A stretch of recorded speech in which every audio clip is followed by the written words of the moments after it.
Chapter 31. Visits. You are listening at novelfull.audio.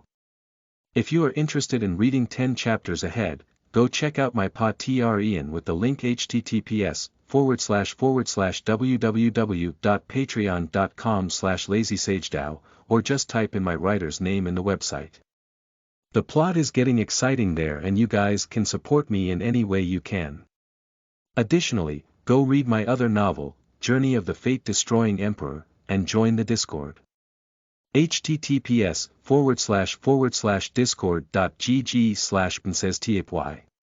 ___________________________________________________________________ The next day, after meeting with Harry Potter inside the castle, Edward went to the Three Broomstick Inn at Hogsmeade to wait for someone. While he was waiting, Madame Rosmerta approached him. She stood opposite him as she stared deep into his eyes. "Now that you have graduated from Hogwarts, you suddenly do not want me anymore, Edward." "Rosmerta, my dear, I have been busy lately." "Didn't you get the presents that I sent to you the past 5 years?" replied Edward with a smile on his face. Then, he stood up from his seat and went to embrace her. However, she just shrugged him away. "If it was not due to these very pure bottles of youth potions that you have sent me, I would not even talk to you now." "Don't be like that. I have some free time during the holiday, how about we spend some time together," replied Edward while holding Madame Rosmerta's hand. The odd thing was that while these two were flirting openly inside the bar, no one actually paid attention to them. This was because he casted a very powerful illusion on his table. This illusion was based on the Muggle repelling charm, but was tweaked by Edward to work on wizards with lower levels of spiritual powers than him. As a matter of fact, Edward knows that he is actually a man-whore, but he didn't really care as he loved the accompaniment of beautiful women. And Madame Rosmerta is amongst some of the beautiful women that he shared the process of bodily fluid exchange with. And she belongs to the wild one. After using the aging potions, she can return to her youthful beauty, then she becomes quite wild. At first, she was resistant to Edward's advance due to the age gap. However, she soon could not resist his charm. Not to mention the fact that wizards do not really care about age gaps as Muggles do. A perfect example of that is the age gap between Tonks and Lupin in the canon timeline. After spending a few minutes apologizing Rosmerta and promised her a bunch of benefits, they set a date during the Christmas break for Edward to come visit her, and they will spend a magical night together. Then, Edward went back to wait for his guest, which showed a few minutes later than the previously arranged time. "Tonks, you are late," said Edward at the approaching young woman. "I'm sorry, Edward, but Auror training went longer than expected," replied Tonks after taking a seat across from Edward. The two of them actually knew each other back in school. When Edward was in his final year, Tonks was in the second year. At that time, Edward had just started to study bloodline and he was interested in Tonks, the natural-born metamorphmagus. Edward can say that he owes many of his accomplishments in human body transfiguration by studying Tonks' ability. So, after meeting again after a few years of not seeing each other, the two of them started talking about many things. They talked about their time in school, Tonks' Auror training, and Edward's 5-years-long vacation and travel. Then, they got to business. "Have you brought it?" asked Edward calmly. "Yes," replied Tonks as she took out a bunch of tubes filled with blood, her blood. "Are you sure that you are not using my blood to do some kind of dark magic ritual?" "Do I need to go through such lengths to harm you?" replied Edward calmly as he placed the blood away. "As I said before, I'm just studying your blood to see if I can discover where your metamorphmagus ability comes from." After saying that, he took out a bag full of coins. "Here is your reward. There should be enough galleons inside for you to be considered a wealthy wizard among some small family." After his transaction with Tonks, Edward talked with her for a while before leaving as he had another meeting with someone else. This time, it was with Daphne Greengrass' mother, Soleil. She was also another one of his lovers. After making sure that her husband was not at home, he visited her. However, this time, both children were home. So, Edward had to place a sleeping charm on them after arriving. After spending a few hours in bed with her, Edward started to think about his future. With all the women he is involved with, his weak wizard body is starting to not be able to keep up. Luckily for him, when he was traveling in China, he acquired a potion that reinvigorated the kidney and made him a stud in bed. Edward spent many nights praising the Chinese potion master that invented that potion. However, he was aware that if the number of ladies increased in the future, that this potion will not be enough. As such, his body modification plan is of the utmost importance. After reining in his thoughts, Edward looked at the half-naked Soleil lying next to him. "All right, today, I will deal with your troubles.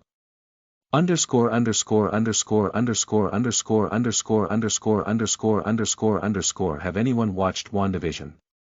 I just finished watching all episodes and I have to say that chaos magic is too OP. Chapter 32. Blood Malediction. You are listening at novelfull.audio. If you are interested in reading 10 chapters ahead, go check out my Patreon with the link https://www.patreon.com/lazysagedao, or just type in my writer's name in the website. The plot is getting exciting there and you guys can support me in any way you can. Additionally, go read my other novel, Journey of the Fate-Destroying Emperor, and join the Discord. https://discord.gg/princesstapy. One of the main reasons that Edward came to see Soleil today was to deal with the blood medication that her second and youngest daughter, Astoria Greengrass, suffered from. In the past few months, with his new understanding of life code and after studying the disease through samples of her blood, he not only find the cause, but also a cure. According to Edward's research, the blood malediction is nothing but a very powerful curse that is latched in the bloodline section of the life code. This curse will be passed on from one generation to another. Despite how powerful this curse sounds or looks, it is actually not. Well, at the very least, the one in the Greengrass family is not. This curse has remained inactive for countless years before reappearing in Astoria's generation. According to Edward's research, this curse has to use the long passage of time to slowly absorb magical powers from different members of the Greengrass family before it can manifest itself. However, this feature is what made Edward interested in this curse.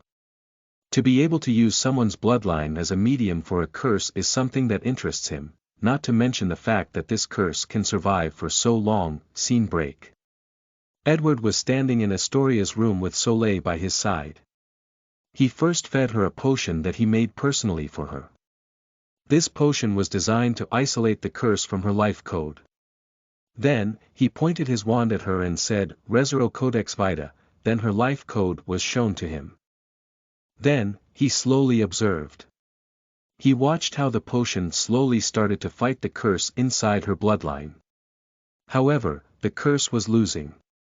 Edward had engineered this potion based on unicorn, extremely pure creatures that dislike things like dark arts and curses. So, after a brief resistance, the potion did its job and isolated the curse from Astoria's body. Then, with a wave of Edward's wand, the curse started to be removed from her body. However, the process was not smooth. Astoria's little body started shaking in the bed, and a painful look appeared on her face. A black shadow in the form of a goat head appeared from her body. It seemed to be coming from inside her. The goat head greatly resisted coming out of her body, but Edward insisted on doing so. He knew that this shadow was the physical manifestation of the bloodline curse of the Greengrass family. The interesting thing about this curse was the fact that it was actually somewhat sentient. It knew what to do in order to survive.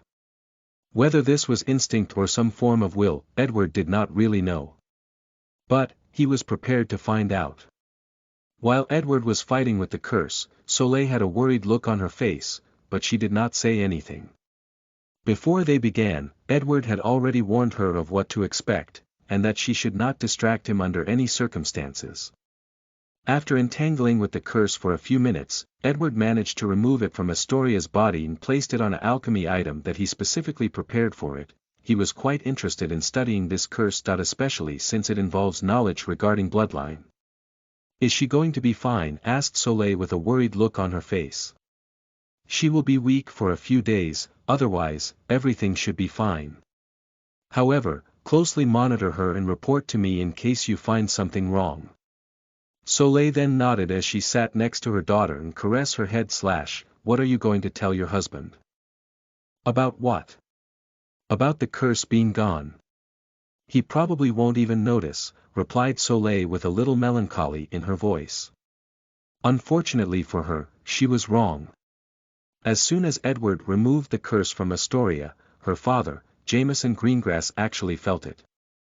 After all, this was a bloodline curse.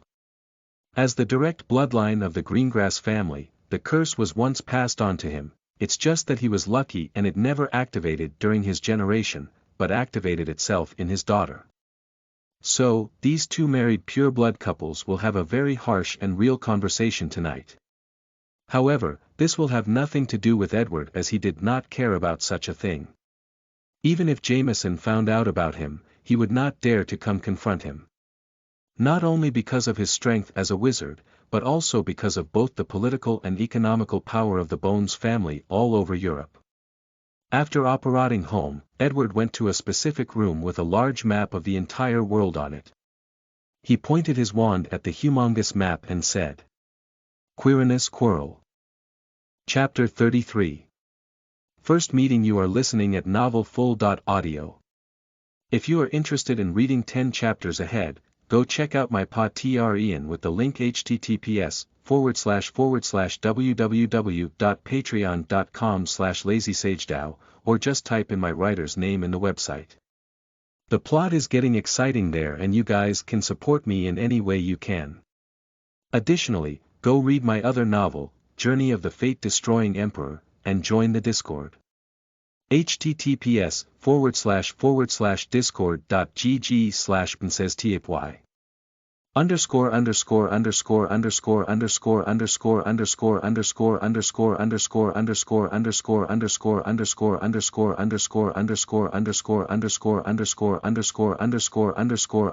________________________________________________________________________________________________________________________h. The map that Edward was looking at was one especially created by him after studying the Marauders map.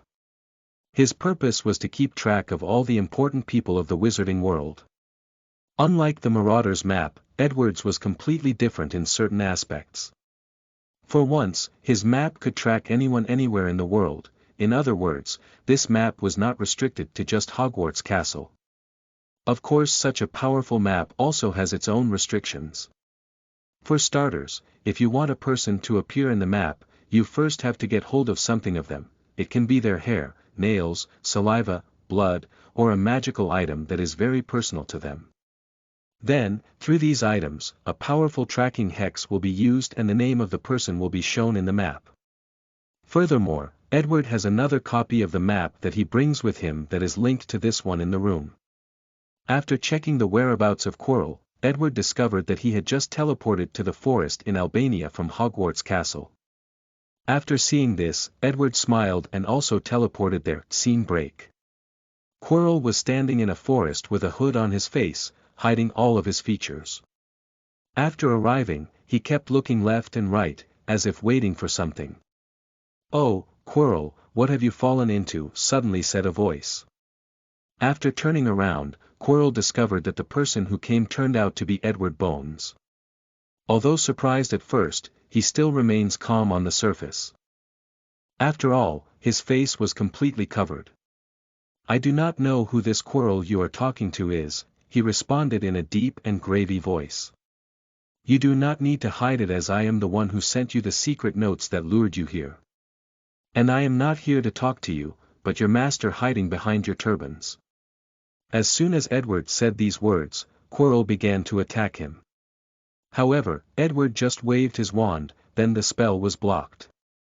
Then, with a rising motion of his wand, the ground underneath Quirrell's feet started to shake, following which, a bunch of earth spikes rushed straight to him. Quirrell used a powerful spell to break all the spikes. However, by the time he was finished, Edwards had already used another spell. With a jab movement of his wand, a powerful wind blast came from the tip of his wand and rushed straight towards Quirrell, who was forced to use the Protego charm.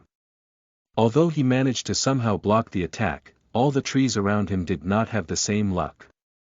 In a radius of a few meters of Quirrell, all the trees were forcibly uplifted by the powerful winds from Edward's attack. As for Quirrell, after barely stopping Edward's spell, one of the pebbles next to him suddenly turned into a giant tail and hit him straight into his abdomen. An act which sent the defense against the dark arts professor flying a few dozen meters before hitting a tree, and vomited some blood. "Let me take over," suddenly whispered a voice from Quirrell's back. "But master, you are still too weak. If I do not do something, you will either be revealed or killed, thus ruining all my plans. Do you want to be responsible for ruining my plans?" "I would never, my lord."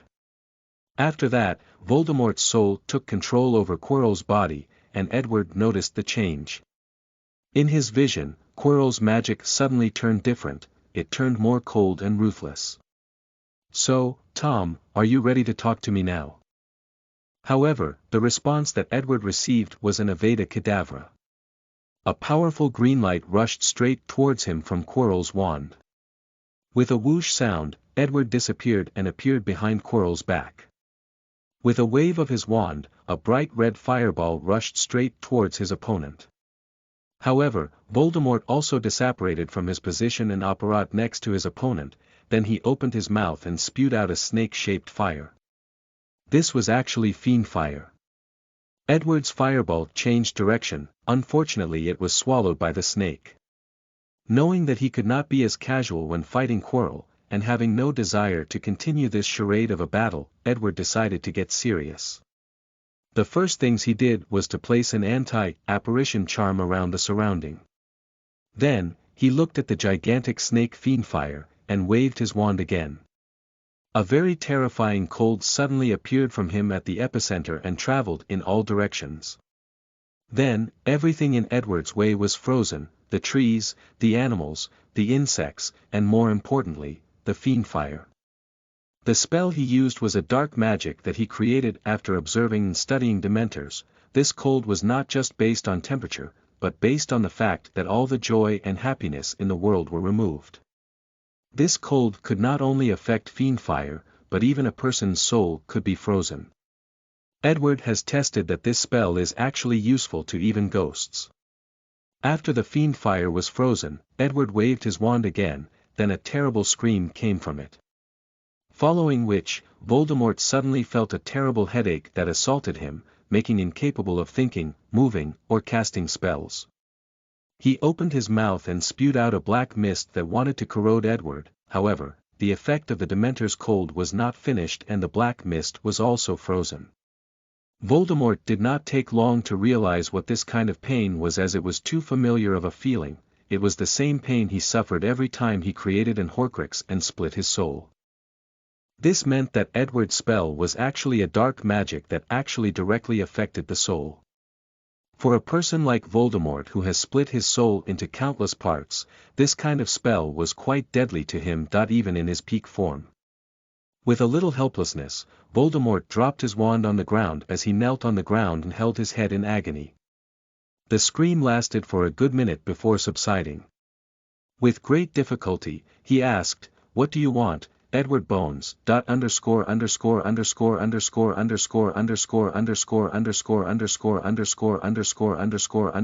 have read you guys' comments and I will try to increase the length of the chapters up to 1000.1200 words.